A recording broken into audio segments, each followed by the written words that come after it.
Hey guys, it's Shauna again, and this is part two because I knew I would forget something. That's what I get for not following my notes. So, the part that I forgot was talking about, oh yes, right, the reason why weight serves you, okay? That's something that we never consider is that, our excess weight serves us. There's a reason why we have it. Actually, there's tons of studies that show that, women, especially who have been sexually molested or assaulted as a child, as an adult, whatever, they tend to put on weight as like a defense mechanism, a protection mechanism. There's tons of studies. You can Google it. I did insert a link in that little article thingy that I wrote that I didn't even finish yet because honestly I've just been so busy. But yeah, like that's a major thing. A lot of women, we put on weight because we think it's going to keep us safe. A lot of us are empaths. That's another thing. If we're empaths and we are absorbing other people's shit, then we often will put on some weight to kind of like protect ourselves from other people's feelings and emotions. Or, like I said, to keep men away. If we think that if subconsciously we think men are pigs, okay, or consciously, if we think men are pigs and we just don't want the attention or the attention makes us uncomfortable, that's something I really had to work on. That is something I majorly had to work on was, accepting the fact that men are going to look at me. And that's an uncomfortable thing, but yeah, it's definitely something I had to process and be like, why does that make me feel uncomfortable? What's the worst that could happen?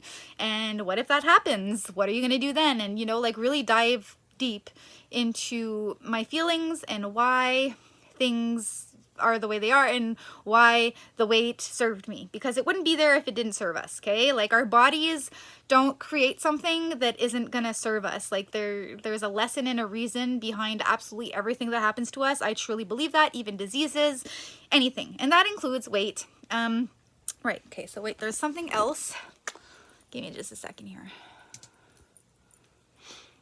Right, using visualization. That was a fun one. I had lots of fun with that, especially since at the beginning, I was smoking quite a bit of pot, okay? Like, pot was really helping me calm down. I was going through a lot of things, like I said. So pot really helped me at the time. It doesn't anymore, it makes me anxious, but at the time, it was very helpful. And it was, to me, a lot easier to visualize when you're high. So I would smoke my weed and then I would close my eyes and I'd be like, this is what I want to look like. And then I'd picture the whole thing and I'd be like, oh yeah, yeah. And then I'd really feel it. And then like you get right into it and you're like, woohoo, it feels amazing. And this is how I want to feel, and like I'd think about, oh, this is how I'm going to feel when I look like this, and this is how it's going to feel, and this is what I'm going to look like, and blah, blah, blah. And like, I've been able to manifest so many things. I had my vision board there. I manifested meeting my like spiritual teacher that I loved, and I manifested, the weight loss, and I manifested the arm lift, and I manifested the tummy tuck wasn't even really on there, but I manifested that too.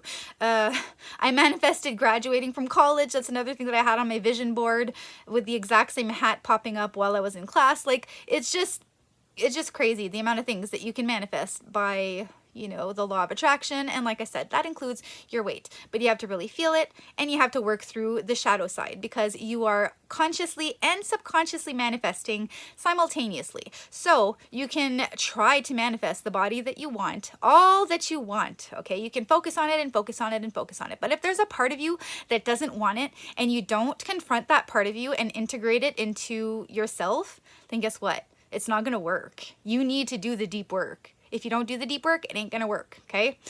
And, okay, right, so let's go back to me today, okay? So, right, there's a part of me that's kind of like, yeah, man, I'd love to lose another 10, 15 pounds. It'd be nice to weigh like 140, 145 pounds. Like, I'm sure that'd be like a good size for me, And then I'm like, but I know there's shit that I'm not ready to process yet. And I'm okay with that. I am like perfectly fine with that. I think I look good.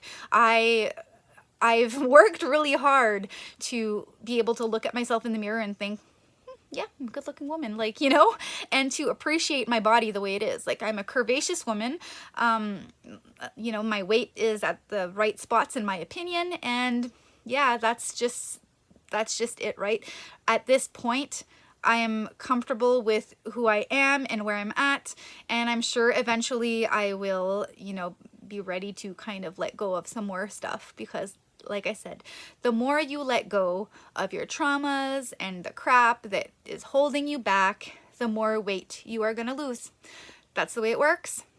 I don't care what anybody says, it worked for me, and I've seen it work for others, and those are all my tips and my suggestions. Thanks for watching all, like, you know, probably 30 minutes of me talking now. Yeah, so if you enjoyed this, you know, share it with your friends. You know, I don't mind if you share my story. Actually, that would be really cool. So, thanks for watching. Bye.